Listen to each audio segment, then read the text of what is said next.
Morning student. आज हम पढ़ेंगे कक्षा 8 की हिंदी में हम पढ़े थे प्रवास, है ना। प्रवास यानी यात्रा। इस पाठ में हम चिड़ियों के बारे में पढ़ रहे हैं। चिड़िया अपने प्रवास यानी यात्रा के दौरान क्या क्या तैयारियां करती हैं, वो कहाँ से कहाँ जाती है और मौसम के हिसाब से वो अपना जो है वातावरण चेंज करती है। अब हम आगे का पढ़ेंगे। देखिए, 2 पैराग्राफ पढ़ा चुकी थी, तीसरा वाला है कुछ प्रजातियां ऐसी होती है ना। आप लोग उंगली रखेंगे, मैं आप लोग को पढ़ा रही हूँ।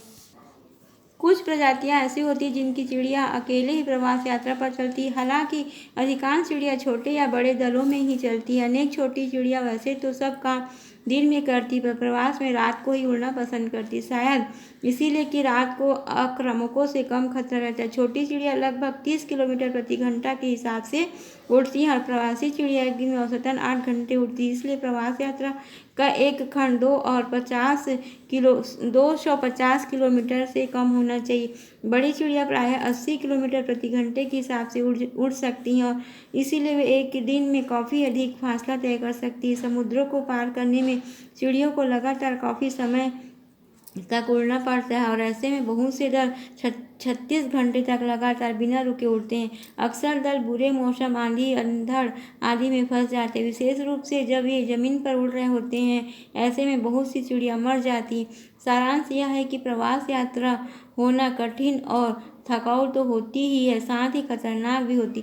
देखो, कुछ ऐसी प्रजातियां होती हैं, प्रजातियों की चिड़िया होती हैं जो अकेले ही प्रवास यात्रा पर निकल जाती है और हालांकि अधिकांश चिड़िया जो होती हैं वो छोटे बड़े दलों में जाती है। और अनेक चिड़िया तो अपना काम दिन में करती हैं, परंतु प्रवास करने के लिए उन्हें रात को करना ही पसंद आता है। रात क्योंकि रात में इसलिए करती है क्योंकि रात में उन पर कोई हमला नहीं करेगा, है ना, और उन हमला करने का डर भी नहीं रहता। और छोटी चिड़िया लगभग कितना चलती है, 30 किलोमीटर प्रति घंटा के हिसाब से उड़ती है ना।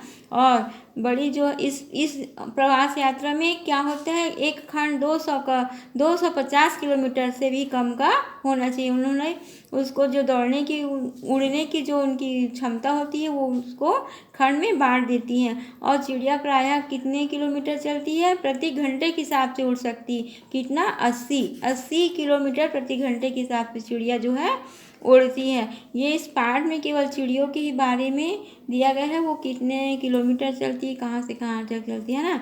और इधर देखिए नीचे, अधिकांश प्रवासी चिड़िया अपना जाड़ा काटने के लिए भारत आती हैं, पर यहाँ वे प्रजनन नहीं करती। बहुत सी चिड़िया जो पूर्वी यूरोप में उत्तरी और मध्य एशिया या हिमालय की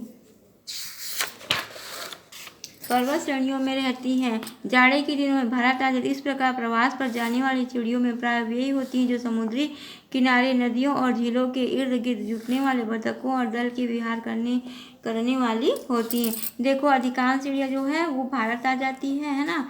और कई जो चिड़िया होती हैं वो क्या करती हैं, प्रजनन के लिए ही यात्रा करती है। इस देश से दूसरे देश को जाती है जहाँ गर्म जलवायु होती है, वहाँ जाकर वो अपनी जो वंश है उसको बढ़ाती है यानी प्रजनन करती है। प्रवासी चिड़ियों के बारे में निश्चित जानकारी इकट्ठी करने के बारे में इस शताब्दी के प्रारंभ से संसार भर में जो तरीका अधिकाधिक प्रयोग होता है वह है उनकी टांगों से एल्युमिनियम के छल्ले पहना देना।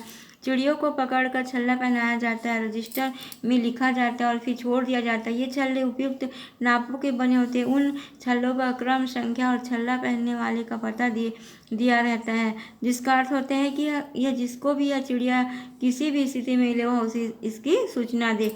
मुंबई की नेचुरल हिस्ट्री सोसाइटी इस संबंध में एक योजना चला रही जिसके अनुसार विभिन्न प्रवासी प्रजातियों की चिड़ियों के छल्ले पहनाने का काम भारत के विभिन्न भागों में बड़े पैमाने पर किया जा रहा है। और पिछले 5 वर्षों में उसको बहुत से ऐसे तथ्य और आंकड़े प्राप्त हुए हैं जो पहले बिल्कुल अज्ञात थे। कहीं जंगली बतखें 4800 किलोमीटर दूर साइबेरिया में पाए गए, लेकिन विभिन्न प्रजातियों के दूर दूर पहुंचने और पाए जाने से संबंधित बहुत सी उपयोगी जानकारी इकट्ठी होती जा रही है।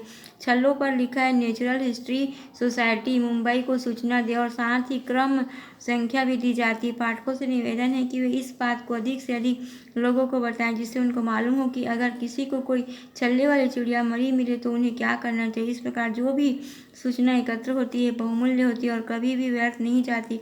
भारत में बहुत सी ऐसी चिड़ियाँ भी मिलती जिनके पाँव में विदेशों के छल्ले होते। इस प्रकार प्राप्त सभी छल्ले, चाहे वे स्वदेशी हो या विदेशी, सोसाइटियों को भेज दिए जाने चाहिए। और अगर किसी प्रकार के छल्ला भेजना संभव न हो तो छल्ले का सही नंबर, जिन परिस्थितियों में मिला, तारीख और पानी का स्थान लेकर भेज दिया जाए। भारत में चिड़ियों के आवागमन के बारे में समुचित जानकारी इस प्रकार के सामूहिक प्रयत्नों द्वारा इकट्ठी की जा सकती है। देखो, मुंबई की नेचुरल हिस्ट्री सोसाइटी ने क्या किया है, एक योजना बनाई। योजना के तहत क्या होता है, चिड़ियों को पकड़कर छल्ले पहना दिए जाते हैं एल्युमिनियम का, जिससे अगर चिड़िया जहाँ पर भी उड़ के जाएगी और वहाँ पहुँचेगी तो वहाँ के जो लोग हैं वो क्या करेंगे, सूचना देंगे। और छल्ले पे लिखा होगा, क्या लिखा होगा, इस पार्ट में दिया है नेचुरल हिस्ट्री, है ना, सोसाइटी मुंबई को सूचना दे। और उसमें छल्लों पर नंबर भी लिखा रहेगा और उस नंबर को पढ़कर लोग जो हैं, वहाँ के लोग जो हैं, नेचुरल हिस्ट्री सोसाइटी मुंबई को सूचना देंगे।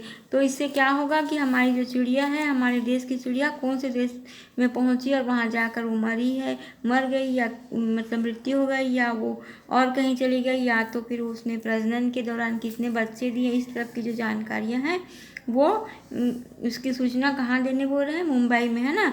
ये आपका ये वाला पार्ट कंप्लीट हो गया। आप लोग इसको एक बार और घर में पढ़ लें।